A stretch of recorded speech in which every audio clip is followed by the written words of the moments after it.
지난 2주 동안 우리 교우들 세 곳에 개업하는 곳을 가서 기도해주고 예배를 드렸습니다. 그러면서 이런 생각을 해봤습니다. 사람들이 정말 듣고 싶어하는 말이 이런 거겠구나. 자기 하는 일이나 또 자기 서 있는 삶의 자리를 통해 이 말 들으면 대박 나겠다. 이런 마음의 소망을 가지고 살면 참 좋겠다 하는 말이 있습니다. 그 말이 저도 사실 그런 말을 듣고 싶은데 거기 가니까 사람들이 구름대처럼 모여들더라. 그 사람 주변에 왜 이렇게 사람들이 이렇게 모여드니? 이런 말입니다. 내가 뭔가를 새롭게 오픈을 하고 또 내가 뭔가를 시작했는데 내 주변으로 사람이 모여들지 않고 내가 만들어 놓은 상품을 사람들이 관심 갖지 않는다면 이거 큰 낭패고 우리 삶의 의욕을 다 사라지게 만드는 요인이 됩니다. 그잖아요. 내가 집에 들어갔는데 와서 다 반겨줘야 되는데 내가 들어가는데 그냥 다 각각 뿔뿔이 집 안으로 들어가 버리면 내가 교회에 딱 왔는데 반갑게 이야기하다가도 그 사람들이 다 흩어져 버리면 그 참 내 인생에 다시 한번 성찰해 봐야 될 그런 문제 아닐까 싶습니다. 내가 가면 사람들이 하나도 없고 그냥 밍숭맹숭했고 재미가 없었는데 내가 가니까 막 분위기가 살아나고 사람들이 내 주변으로 모여들고 또 내가 가 있는 곳에 뭔가 붐업이 일어나고 이게 우리 살아가는 삶의 큰 행복이고 또 우리 삶의 의욕을 복돋아주는 그런 요인이 아닐까 싶습니다. 이렇게 사람 모이게 하는 실력, 사람을 모이게 하는 실력, 이건 사람들이 다 흠모하는 그런 파워입니다. 그래서 사람을 모이게 하는 사람이나 아니면 사람을 모이게 하는 장소를 제 나름대로 제가 그냥 관찰을 해보고 이렇게 딱 보니까 나름대로 공통점 하나를 제가 발견을 했습니다. 세 가지를 발견했는데 그런 곳들, 그런 사람들을 가만히 보니까 이런 첫 번째 이야기를 듣습니다. 거기 가니까, 그곳에 가니까 성장할 것 같아. 내가 자라날 것 같아. 거기 가니까 내가 배울 것 같아. 이런 얘기를 듣는 곳은 반드시 사람들이 바글바글 하게 되어 있습니다. 근데 내가 거기 가니까 내가 있는 것도 자꾸 퇴보하는 것 같아. 거기는 사람들이 잘 모이지 않겠죠. 두 번째로, 거기 가니까 나를 알아주는 것 같아. 나를 인정해 주는 것 같아. 내 이름을 다 기억해 줘. 내 마음 다 알아주고 나를 알아주고 인정해 주는 곳인 것 같아. 이런 교회, 또 이런 회사, 이런 여러분들이 창업한 곳, 그 반드시 사람들이 붐비게 되어 있습니다. 마지막 세 번째로, 그곳은 내가 내 이름 걸고 내가 레퍼런스가 돼 줄게. 그건 내 명예 걸고 내가 소개시켜 줄게. 입에 거품을 물고 내가 그건 소개시켜 줄게. 내가 뭔가 걸고 내가 해 줄게. 레퍼런스가 풍부한 곳. 요즘에 인터넷 보면은 어떤 상점이나 보면 별이 3개짜리도 있고 5개짜리도 있고 그러잖아요. 밑에 쭉 댓글이 나오는 것도 많이 있는 게 있고 하나도 없는 게 있고. 좋은 레퍼런스가 많이 있는 곳, 그런 사람, 그런 장소, 그런 교회, 이건 굳이 말하지 않아도 사람들이 모여들게 되어 있습니다. 저는 우리 교회가 그런 교회가 되었으면 좋겠습니다. 그리고 여러분들이 하는 모든 일들이 그런 일들이 되기를 주의 이름으로 축복합니다. 저도 사람을 모이게 하는 존재가 되고 싶습니다. 솔직히 말하면 제가 갔는데 사람이 흩어지면 안 되잖아요. 사람이 모이게 하는 존재가 되고 싶은데 아직은 제 영성이 고작 그 레벨이 그냥 내가 사람에게 노출되어야만 사람이 모여드는, 그리고 길목이 아주 좋고 또 사람들이 소개 안 해주면 저라도 막 이렇게 저 자신을 소개해야만 사람들이 모여들 수 있는 그런 레벨의 정도밖에 되지 않습니다. 근데 나이 들어서 제가 영성이 조금 더 깊어지고 기품이 있어진다면 제 마음에 오래전부터 이런 바람이 하나가 있습니다. 큰 교회를 목회해야만 사람들이 모여든 존재가 아니라 그 마더 테레사는 그 인도의 빈민의 동굴에서 살았잖아요. 거기에 사역을 했잖아요. 근데 사람들이 그 사람 말 들으려고 그 동굴을 뭐 무지막지하게 찾아가는 겁니다. 마더 테레사처럼 동굴에 숨어 있건 산에 올라가 있건 어디에 있건 간에 찾아오는 그런 사람에 대한 자기 존재에 대한 비전을 아주 오래전부터 저 스스로는 가지고 있었습니다. 굳이 큰 건물을 지어야만 사람들이 그런 인프라나 그런 시스템을 갖춰야만 사람들이 모여드는 그런 정도 레벨의 교회 섬기는 사역자가 아니라 마틴 루터 킹 목사는 감옥에 넣어놓았잖아요. 근데 그 감옥에 넣어놨는데 볼 수가 없어요. 근데 그 교도소 앞에 수만 명의 인파들이 그의 온기와 그의 영성을 느끼려고 수만 명이 그 교도소 앞에 모이는 거예요. 자꾸 저도 그런 제 인생 존재감에 대한 비전을 저 스스로 간직하고 있습니다. 제가 지금 할 일은 뭐냐? 우리 교회, 뉴욕 우리 교회를 그런 교회로 가꾸고 그런 교회로 만드는 그런 섬김을 제 마음속에 간직하고 싶습니다. 여러분들 그런 교회가 되기를 주의 이름으로 축복합니다. 그리고 여러분들 그냥 흘려가는 대로 다람쥐 쳇바퀴 돌듯이 인생 살지 않고 뭔가 내 삶에 대한 분명한 고울이 있어야 되잖아요. 내 존재에 대한 비전이 있어요. 뭐 성과나 열매나 뭔가 아웃컴에 대한 비전만 다들 갖고 있는데 나 존재감에 대한 비전이 있어야 될 거 아닙니까? 내가 그런 존재가 되었으면 좋겠다. 사람이 모여드는 존재가 되고 공동체의 분위기를 업시키는 그런 존재가 되고 그런 교회와 그런 인생이 꼭 되시기를 주님의 이름으로 간절히 축복합니다. 근데 역사에서 보면 예수님만큼 이 사람 모이게 하는 이 아주 다분한 끼가 특출난 분도 없는 것 같아요. 예수님은요, 뭐 그냥 어디 서 있기만 하면 사람들이 모여들었습니다. 태어날 때부터 그 베들레헴 마구간 그 말밥통에다가 예수님 아가를 거기다 담아놨는데 그거 보려고 산 넘고 물 건너 강 건너 가지고 동방의 박사들이 그 주변으로 모여들었습니다. 자기 고향도 아니고 저 먼 이국 땅 낯선 땅 호적 조사하려고 가다가 들른 여관에 말밥통에 누워있는 그 아가를 보려고 그 밤중에 양치던 목자가 그 예수님을 찾아와 그 주변으로 모여들었습니다. 예수님은 하여튼 뭐 30세가 되니까 이 성년이 되어서 처음 사역을 시작하는데 그 처음 성년의 공생의 사역 시작할 때 평가를 마태복음 10장에 이렇게 담아놨는데 4장에 갈릴리와 데가볼리와 예루살렘과 유대와 요단강 건너편에서 허다한 무리가 쫓으니라. 그러니까 허다한 무리가 마태복음 5장 1절 산상순 하려고 산에 올라가니까 등산하니까 그 등산에 졸졸졸 다 쫓아가는. 마태복음 8장 1절에 이제 말씀 마치고 하산을 하니까 거기 또 그냥 사람들이 허다한 무리가 쫓아가는 거예요. 호숫가에 배 타고 가니까 그 배 타고 졸졸 사람들이 다 쫓아와요. 심지어는 중풍병자, 혈기 마른 자, 혈루증 환자, 뭐 갖가지 온갖 질병 가진 사람들이 터부시했던 사람들, 이런 사람들 예수님을 허다한 무리들이 쫓아왔습니다. 주변에 사람들이 막 모이는 거예요.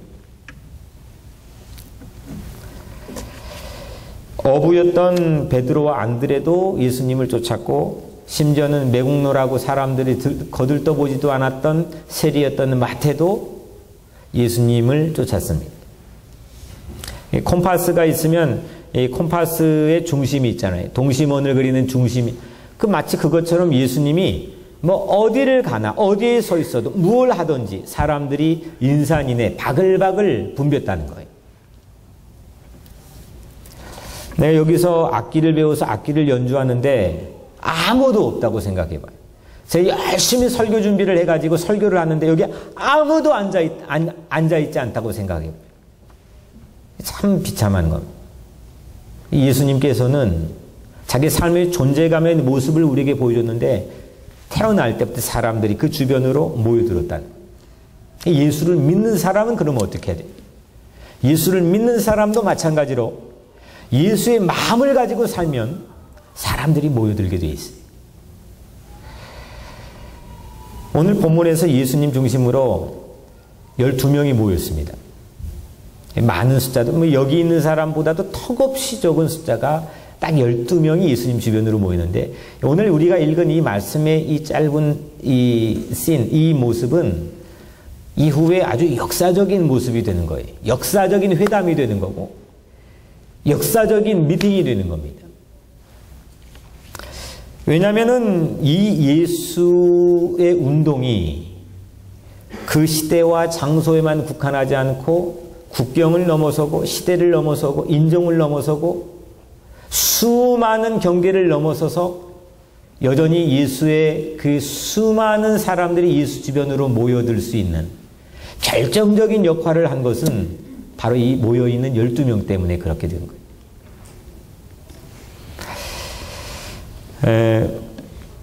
미국의 세계 제1의 기업이라고 하는 빌 게이츠가 있잖아요. 이게 1975년 마이크로소프트사를 창립해 지금 세계 1위 기업이 되었는데, 물론 그가 가지고 있는 천재성이 충분히 있다고 저는 고려해 봅니다. 하지만 그 주변에 이 인재들이 포진해 있는, 호화로운 인재들이 포진해 있는 모습을 보면 그의 저서의 이런 구절이 저는 매우 인상 깊게 들었습니다. 자기는 정말 자기와 함께 팀워크를 이뤄서 정말 실력을 발휘할 수 있는 인재를 만나게 되면 자기의 전용기를 타고 꼭 그 인재를 방문해 모셔온다는 거예요. 삼성에 지금 뭐 그냥 우리나라에서는 잘 놀았지만 세계에서는 좀 뭐 그랬다가 지금 세계 초인류 기업이 된 거기에 일했던 고위 간부가 쓴 책에 삼성 경영 전략이라는 책을 봤는데, 거기에 보니까 그 삼성 기업이 21세기 들어오면서 새로 이 체질 개선을 하면서 걸었던 모토가 인재 경영이라는 거예요. 사람을 세우는 게 최고의 우선에 두겠다는 겁니다. 심리학자, 유명한 미국의 심리학자인 메슬로라고 하는 사람이 링컨, 루즈벨트, 아인슈타인 뭐 이런 역사에 남은 사람 30명을 딱 모아다가 이 사람들이 공통점 15가지를 뽑았는데, 그 중에 첫 번째 공통점이 네트워킹이에요. 누구하고 만나고 누구하고 모임을 하고 누구하고 인맥을 쌓고 있느냐, 이 네트워킹이에요. 맨날 마음에 그냥 불편한 마음만 가지고 있는 사람들하고 그렇지 않죠. 파워풀한 다이나믹한 에너지를 가지고 있는 사람들이 그 주변에 포진하고 있는 겁니다. 오늘 예수님은 제자들을 이 자기 주변으로 12명을 딱 하고 모은 다음에, 뭐 지금이야 그들이 뭐 대단한 뭐 교회 이름, 뭐 사람 이름에다 뭐 다 붙여놓았지만, 그때 당시에 누가 알아줍니까? 뭐 안드레를 누가 알아줬어요? 베드로를 누가 알아줍니까? 근데 그 별 볼 일 없는 12명이 예수님 주변으로 딱 하고 모였는데, 이 네트워킹이 역사상 가장 의미심장한 인맥이 된 거예요. 이들이 종횡무진 밟고 다니는 곳에는 뭐 시대가 뒤집어지고 세상이 바뀌었던 겁니다. 이 인맥을 뭐 누가 흉내내? 뭐 삼성이 이건희가 흉내냅니까? 빌 게이츠가 흉내냅니까? 뭐 100년이 아니에요. 1000년, 2000년이 지나는데 여전히 세상에는 이 예수 주변으로 묶여진 이 네트워킹이 종횡무진 하나님의 복음을 가지고 세상 방방곡곡으로 흩어지고 있습니다. 오늘 우리들도 마찬가지. 이 네트워킹 안에 있는 그런 인물들인 것을 믿으시길 바랍니다. 여러분들이 그런 사람들이. 근데 예수가 최고의 인맥을 형성하고 이 예수의 하트를 무브먼트로 만든 이런 이유가 뭘까, 그러면? 이 12명이 어떤 요인이 있길래 이 네트워킹이 이렇게 그들이 밟고 다니는 땅마다 세상을 바꾸고 뒤집어 놓았을까? 그 요인이 뭘까? 뭐 물론 여러 가지로 설명할 수 있겠지만, 저는 그 첫 번째 이들의 만남의 모습을 보면서 요인이 이것구나라고 하는 첫 번째 요인을 제 나름대로 기도하면서 발견해 봤어요. 오늘 본문에 5절에 보면 예수께서 이 12를 내어 보내시며 있어요. 이 12를 내어 보내시며. 예수 인맥의 저는 파괴력은 이들을 내어보내는, sending out 하는 것. 이 네트워킹을 마치 거미 줄처럼 촘촘하게 아주 경영 전략을 짜가지고 촘촘하게 잘 메꾸어 놓는 데 있는 게 아니라 이들을 sending out 하는데 이 예수 인맥에 파워풀한 능력이 있다는 거예요. 세상의 책들을 가만히 보고 사람들이 연구하는 지점들을 가만히 보면 밖에 있는 걸 내 주머니에 넣는 이 프로세스에는 수많은 연구 서적들이 있습니다. 사람들이 탐구하고 수많은 관심과 노력을 기울입니다. 어떻게 하면 밖에 있는 거를 내 주머니에 넣을까? 교회도 마찬가지로 이 교회도 밖에 있는 많은 영혼들을 이 교회 안으로 모이게 하는 데는 지대한 관심을 가지고 많은 노력과 많은 투자를 합니다. 그런데 여기에서 꺼내서 바깥으로 내보내는 것, 내 주머니에서 바깥으로 어떻게 사용하고 내보낼 것, 어떻게 지출할 건가에 대한 연구나 탐구나 관심은 그렇게 심도 있게 하는 사람을 그렇게 빈번하게 만나보지는 못하는 것 같습니다. 교회도 마찬가지로 모이게 하는 데는 많은 관심과 또 많은 생각을, 많은 노력, 많은 투자를 하지만 이걸 어떻게 보낼까? 우리 모이진 성도들을 어떻게 세상에 각자의 삶의 터전으로 어떻게 저들이 먼데이 through Saturday를 살게 할까? 어떻게 저들이 더 많은 퍼센테이지를 차지하는 시간 속에서 더 능력 있게 살게 할까? 저들이 필요한 곳에 어떻게 보낼까? 이런 거에 사람들이 많이 관심을 갖지 않는 반면에 예수님은 첫 번째 이 모인 회집에서 예수께서 이 12를 내어 보내시며 했어요. 오죽하면 이들의 별칭을 사도라고 불렀는데 영어로 apostle이잖아요.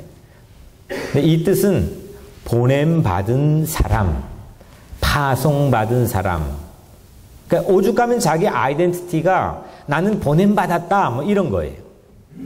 그래서 사도라고 불려진 거예요. 그리고 그게 2절에 사도라고 불려진 게 5절에는 예수께서 이 12를 내어보내시며 내어보냈다는 거하고 사도하고 똑같은 의미, 똑같은 어원이에요. 그러니까 이 사도들은, 제자들은 첫 번째 자기 삶의 자기 존재 의식이 뭐냐? 나는 내어 보냄을 받은 사람이다. 나는 이래봬도 예수가 파송한 사람이다. 예수의 하트와 예수의 뜻과 예수의 정신을 가지고 그걸 필요하는 모든 곳에 나는 파송을 받은 사람이다. 이게 사도들의 자기 존재 의식이었습니다. 저는 여기에 이 12명의 파워가 다 담겨 있다고 생각합니다. 물론 우리가 콜링도 받지 않았는데 샌딩을 하는 건 이건 불가능하겠지. 부름을 받아야 내가 뭐 보내건 뭘 하겠죠. 들어와야 나도 뭐 내보낼 수는 있겠죠. 하지만 대부분의 많은 에너지와 시간을 모이게 하는 데만 집중한다면, 손님을 맞아들이는 데만 집중한다면 이거는 더 큰 네트워킹의 파워를 우리가 막아서는 결과를 우리가 초래할 수도 있다는 겁니다. 뭐 우리 잘 아는 얘기지만 이스라엘 국토가 저 위에 갈릴리 호수가 있습니다. 조그만하게 있습니다. 그 갈릴리 호수를 타고 저 남쪽으로 요단강이 졸졸졸 흐릅니다. 그리고 요단강 끝쪽에 보니까 큰 사해 바다가 있는데 그 사해 바다를 우리가 죽은 바다 뭐 이렇게 부르잖아요. 그 들어오는 구멍이 있는데 나가는 구멍이 없다는 겁니다. 내 인생도 마찬가지로 맨날 들어올 것만 집착해가지고 조금만 안 돌아도 그것 때문에 낙심하고 열등감에 빠지거나 그 들어오는 것만 탐색하고 탐구하고 연구한다면, 그리고 나가는 구멍이 아무것도 없다면, 그런 교회, 그런 가정, 그런 인생, 정말 매력 있는 사람들이 모이게 할 수 있는 그런 매력이 있을까 우리 반문해 봐야 됩니다. 제가 플로리다에서 목회할 때 이사를 한번 한 적이 있습니다. 이사를 한 다음 이사하면은 뭐 전화기도 설치하고 뭐 또 막 해야 되잖아요. 그래서 버라이전에 전화를 걸었습니다. 우리 전화를 좀 다시 재설치를 해야 되는데 와서 도와달라고 부탁을 했습니다. 그래서 회사에서 한 사람을 보냈는데 전화 수리공이 저희 집에 왔습니다. 아주 뭐 능숙한 솜씨로 뚝딱뚝딱 하는데 모든 게 다 셋업이 끝났습니다. 끝나고 나서 제가 기계치거든요. 뭐 이렇게 뭐 이런 거 만지는 거 정말 젬병입니다. 그래서 제가 그동안 못 해놓고 쌓아놨던 거를 궁금한 걸 물어봤습니다. 이게 정말 가능한 겁니까? 이거 정말 할 수 있는 겁니까?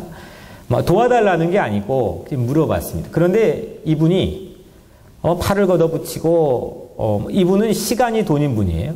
자기가 한 일의 시간에 따라서 그만큼 자기 수입이 생기는 분인데 1시간이 넘도록 정말로 내 일처럼 도와주는데요. 제가 진짜 등골이 오싹해졌어요.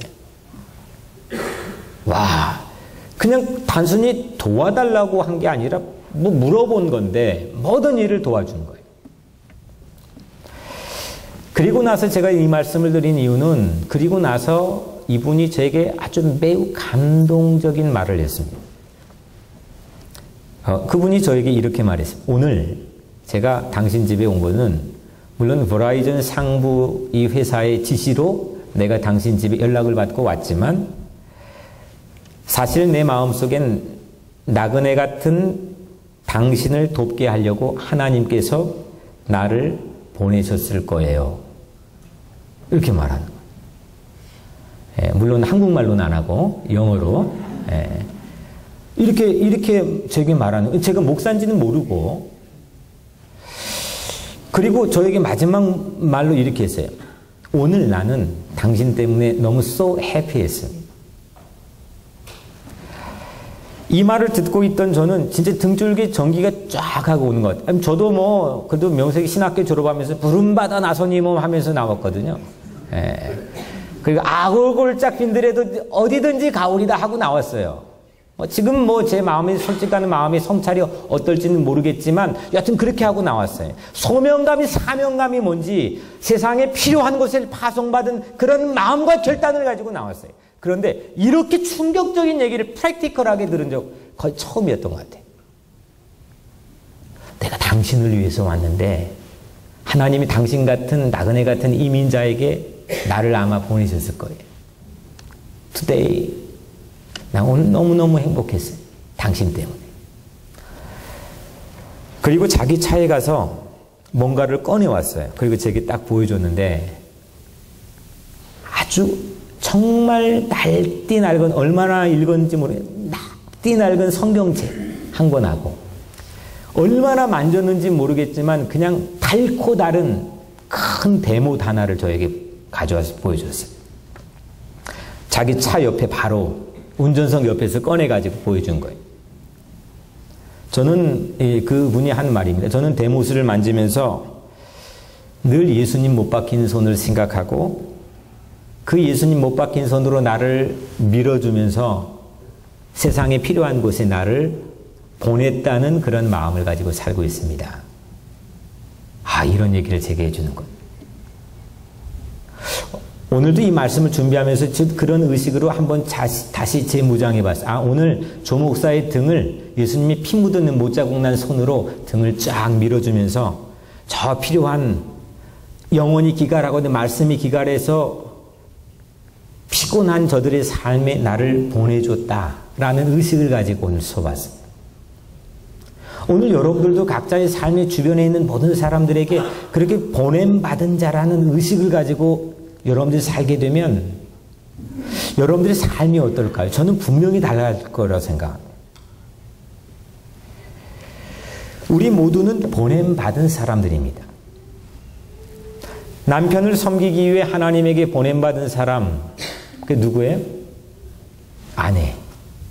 아내인 나는 그냥 일상적으로 가정을 그냥 섬기는 게 아니라 나는 남편을 돕고 섬기기 위해서 보냄을 받은 사람. 그만큼 막중한 임무가 있기 때문에 나의 존재 의식이 있는 겁니다. 거꾸로 아내 행복을 위해서 보냄받은 사람. 그 사람이 누구예요? 네, 남편. 옆집 아저씨하고 아줌마하고 살지 않고 남편하고 아내하고 살아야지. 서로를 위해서 나는 당신을 위해서 보냄받았다. 나는 당신을 위해서 보냄받았다. 그 사랑하는 성도들을 위해서 보냄받은 심부름꾼. 이게 바로 여기 앞에 서 있는 목사입니다. 나는 여러분들을 위해서 보냄받은 신부는 뿐입니다. 또 우리 교회 직분자들은 이 목회를 하는 목사를 돕기 위해서 세움을 받은 그 서로 간에 이런 마음을 많이 가지고 산다면 그 공간이 어떨 것 같아요? 저절로 살아나는 거 아니겠어요? 저절로 행복할 수 있는 거 아니겠어요?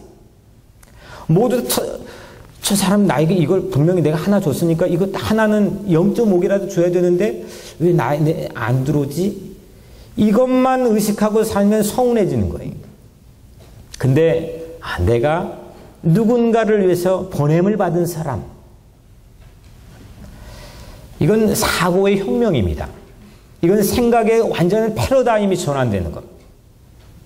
오늘 예수님께서는 제자들을 모아놓고 그냥 12명 갖고 이 조직을 어떻게 구성할까? 이 조직을 어떻게 짜임새 있게 경영해 볼까? 이런 거 우리처럼 그런 수준으로 논하지 않았습니다. 그들을 모이자마자 내어 보내시며 사도라 칭하시고 세상에 나중에는 예루살렘, 온 유다, 사마리아 땅 끝까지 너희들은 보냄받은 자라는 의식을 가지고 살아라.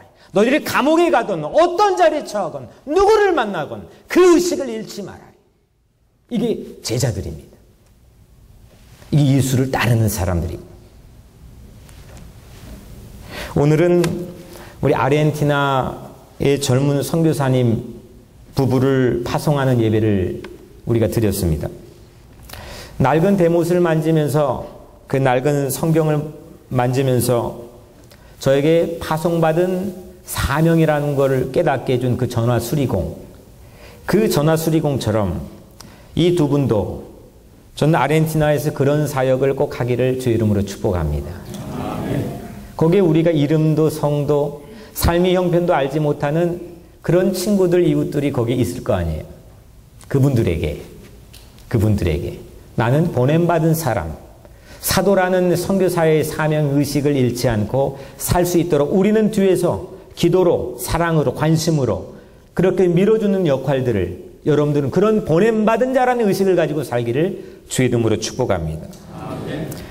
모으는 데만 집착하며 여기에서 있는 거를 열로 넣는 프로세스, 이 판촉의 과정에만 열을 올리고 내 삶의 시간과 에너지를 소비하는 인생이 아니라 거기로 사람들 절대 안 모여든다니까요. 아무리 키워봐요. 그 사람들 알아줄 것 같죠. 속으로는 다들 오히려 젤러스예요. 질투예요. 정말 나와 함께하는 그런 네트워킹의 마음을 가지고 모여들지 않아요. 내 명예 가지고 내가 근사한 집 가지고 있으면 사람들 다 좋아해 줄 것 같죠. 심지어 내 형제들도 그거 한번 물어봐야 돼요. 그러기 쉽지 않은 사회입니다. 내가 좋은 연주를 하고 좋은 설교를 하고 큰 교회를 세우고 하면 다 좋아할 것 같지만 실제 그렇지 않아요. 정말 나를 위해 사랑과 관심을 나눠주며 그런 사람들이 모여들고 그런 네트워킹이 만들어지기 위해서는요, 출구가 있어야 돼요. 들어오는 과정만 연구하는 게 아니라 나가는 과정들에 대해서 우리가 연구하고 관심 갖고 투자하고 거기에 에너지를 소비해야 돼요. 오늘 예수님이 그걸 보여주셨어요. 예수님도 하늘에서 파송돼서 우리에게 오셨잖아요. 그분은 그래서 보냄받는 자라는 의식을 한 번도 잃지 않았어요. 늘 아버지가 나를 이 땅에 나를 보내신 아버지께서 친히 나를 위하여 증거하셨느니라. 그분은 우리보다 훨씬 파워풀한 능력을 갖고 있어요. 훨씬 한번 휙하고 말 한번 연설하면 사람들이 오죽순거리로 모여들 수 있는 그런 파워를 가지고 있는데 그분은 늘 아버지에게 있어요. 왜냐? 나는 보냄받았다는 거예요. 이 의식을 가지고 사니까 종국에는 사람들이 그 주변으로 모여드는 거예요. 그리고 우리를 세상에 보내셨어요. 너희는 가서 모든 족속으로 제자를 삼아. 사랑하는 성도 여러분, 여러분이 보냄받은 자로 서 있다면 여러분은 반드시 꼭 필히 세 가지 이야기를 듣게 될 겁니다. 먼저 첫 번째, 그곳에 가면 그 사람 만나면 네가 성장할 수 있어. 두 번째, 그곳에 가면 너 알아줄 수 있고 인정하고 기억해 줄 수 있어. 그리고 세 번째, 그곳에 가면 거기는 그 사람은 내가 명예를 걸고 이름을 걸고 내가 레퍼런스 해줄게. 저는 여러분들 주변으로 또 우리 교회 주변으로 길목 좋지 않은 곳에 있는 정말 한인타운에는 멀리 떨어져 있는 이 교회 길목이지만 그런 예수님의 영성을 가지고 보냄받은 자란 자기 의식을 가지고 살아가는 이런 교회에 많은 사람들이 주관의 영혼들이 모이게 될 줄로 믿습니다. 오늘 여러분들이 그런 사람이 되세요. 오늘부터 나는 보냄받은 사람이다. 나는 세상에 파송받은 사람이다. 예수님이 피 묻은 못자국 손으로 내 등을 살며시 밀면서 필요한 곳으로 내 남편과 내 아내에게, 내 자녀에게, 내 교우와 내 이웃에게, 내 사업터에게 나를 밀어주고 보낸 그런 파송받은 이래봬도 그런 사람이에요. 그런 의식 가지고 여러분들 세상에 나가 정말 행복하고 정말 소망 가지고 사는 그런 인생 되시기를 주의 이름으로 간절히 축복합니다. 기도하겠습니다.